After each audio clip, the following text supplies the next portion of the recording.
السلام عليكم ورحمة الله وبركاته. أعوذ بالله من الشيطان الرجيم.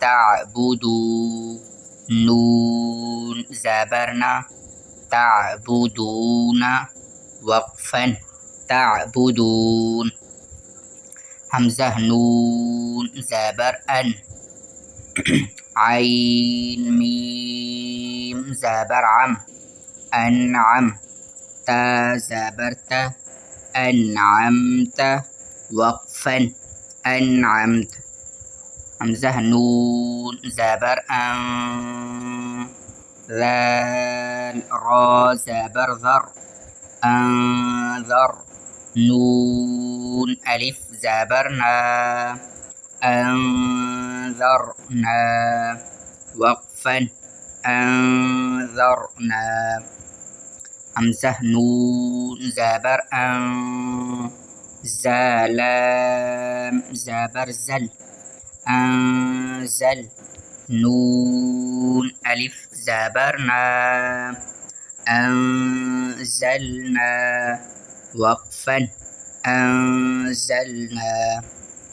خا زبر خا، لام قاف زبر لق، خلق، نون ألف زبرنا، خلقنا، وقفا خلقنا.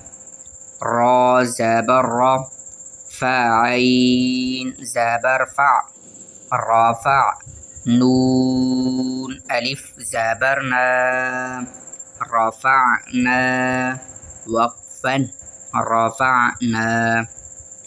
واو زبر و، ضاد عين زبر ضع، نون ألف زبرنا، وضعنا، وقفا وضعنا. نون طا زبر، نون طا پیش نطق، فا زبر فه، نطفة، تا دو زیر تن، نطفة، وقفا نطفة. عين با زير عب، را زبر را، عبرة، تا دو پیش تن، عبرة، وقفا عبرة. زاجيم زبر زج، را زبر را، زجرة، تا دو پیش تن، زجرة، وقفا زجرة. تذال زبر تذ، كاف زير كي، تذكي، را زبر را، تذكرة، تا دو پیش تن، تذكرة، وقفا تذكرة. ميم سين پیش مس، فا زیر فی، مسفی، را زبر را، مسفرة، تا دو پیش تن، مسفرة، وقفا مسفرة. ميم و، ميم همزة زب، ميم همزة پیش مو، صاد زبر صا، مؤصى، دال زبر د، مؤصادة، تا دو پیش تن، مؤصادة، وقفا مؤصدة. ميم سين زبر مس، غين زبر غا، مسغى، با زبر با، مسغبة، تادو زیر تن مسغبة وقفا مسغبة میم قاف زبر مق را زبر را مقرا با زبر به مقربة تادو زیر تن مقربة وقفا مقربة۔ یہاں تک ہمارا ہجے مکمل ہو گیا۔ اب ہم اس کا رواں پڑھیں گے اور اس میں 2-3 باتیں ہیں وہ بھی میں آپ کو بتاؤں گا، تو آپ میرے ساتھ ساتھ رواں بھی پڑھیے گا۔ تعبدون وقفا تعبدون انعمت وقفا انعمت۔ ویسے تو قانون یہ ہے کہ اگر نون ساکن آ جائے، جیسے کہ اس میں نون ساکن ہے اور اس کے بعد کوئی بھی ایک حرف آ جاتا ہے تو وہاں پر غنہ ہوتا ہے۔ یہاں پر غنہ کیوں نہیں ہوا؟ جیسے کہ میں نے آپ کو اس تختی کے شروع میں ہی بتا دیا تھا کہ نون ساکن ہو یا پھر تنوین ہو، اس کے بعد حمزہ، ہا، عین، ہا، غین، خا، لام اور را، ان میں سے کوئی بھی حرف نہیں ہونا چاہیے، وہاں غنہ ہوگا۔ اب دیکھیں جو میں نے حروف گنوائے ہیں ان میں سے یہاں پر عین آ چکا ہے، اسی لیے یہاں پر ہم غنہ نہیں کریں گے، اور اس غنے کو جو ہے اظہار کہتے ہیں، یعنی ظاہر کر کے پڑھنا۔ اور جہاں پر غنہ ہوتا ہے اس کو اخفا کہا جاتا ہے، یعنی ناک میں آواز لے جانا، ناک سے پڑھنا، یعنی ناک میں چھپانا، یعنی ناک میں آواز کو گنگنانا، اس کو کہا جاتا ہے اخفا۔ تو یہاں پر غنہ نہیں ہوگا۔ جیسے انعمت انعمت انعمت، آگے دیکھیں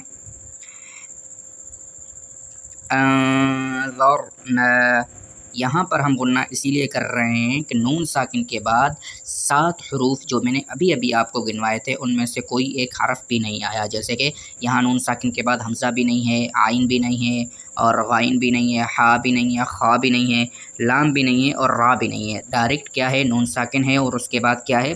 ذال ہے۔ ذال جو ہے ان 7 حروف میں نہیں آتا، تو یہاں پر غنہ ہوگا، یعنی اخفا ہوگا، یعنی ہم آواز کو ناک میں لے جائیں گے۔ اسی طرح یہاں پر بھی ہوتا ہے، دیکھیے گا انظرنا انظرنا انزلنا انزلنا انذرنا خلقنا وقفا خلقنا رفعنا وقفا رفعنا وضعنا وقفا وضعنا نطفة وقفا نطفة عبرة عبرة وقفا عبرة زجرة وقفا زجرة تذكرة وقفا تذكرة مسفرة وقفا مسفرة مؤصدة وقفا مؤصدة۔ یہاں پر دیکھیے کہ واو لکھا ہوا ہے، اس کے اوپر چھوٹا سا حمزہ ہے۔ آپ کو یاد ہو تو میں نے آپ کو شروع میں تختی نمبر 2 کا جب ہم نے دوسرا حصہ پڑھا تھا، وہاں پر میں نے آپ کو بتایا تھا کہ آگے جا کر قاعدے میں اور بعض دفعہ قرآن کریم میں بھی ایسا واو آ جاتا ہے جس کے اوپر چھوٹا سا حمزہ بنا ہوتا ہے، تو ہم اس کو واو نہیں پڑھتے بلکہ حمزہ پڑھتے ہیں۔ بالکل یہ بھی یہاں پر آ چکا ہے، تو اس کو ہم حمزہ پڑھیں گے۔ وہاں پر میں نے جیسے کہ آپ کو بتایا تھا حمزہ واو حمزہ بشکل واو، حمزہ بشکل یا۔ بعض دفعہ یا لکھا ہوتا ہے، اس کے اوپر چھوٹا سا حمزہ بنا ہوتا ہے، تو ان کو ہم کیا کہتے ہیں؟ واو حمزہ بشکل واو۔ یہ حمزہ ہے لیکن واو کی شکل میں لکھا ہوا ہے۔ کبھی کبھی یا کے اوپر حمزہ آ جاتا ہے تو ہم اس کو یہ کہیں گے کہ یا حمزہ بشکل یا۔ تو بہرحال یہاں پر ہم اس کو حمزہ پڑھیں گے جو کہ واو کی شکل میں آیا ہے۔ مؤصدۃ وقفا مؤصدہ مسغبۃ وقفا مسغبہ مقربۃ وقفا مقربہ۔ اگر آپ قرآن پاک کو تفسیر کے ساتھ اور تجوید کے ساتھ سیکھنا چاہتے ہیں تو آپ اس چینل کو ضرور سبسکرائب کر لیں، انشاءاللہ آپ کے لیے بہت فائدہ مند ہوگا۔ والسلام علیکم ورحمۃ اللہ وبرکاتہ۔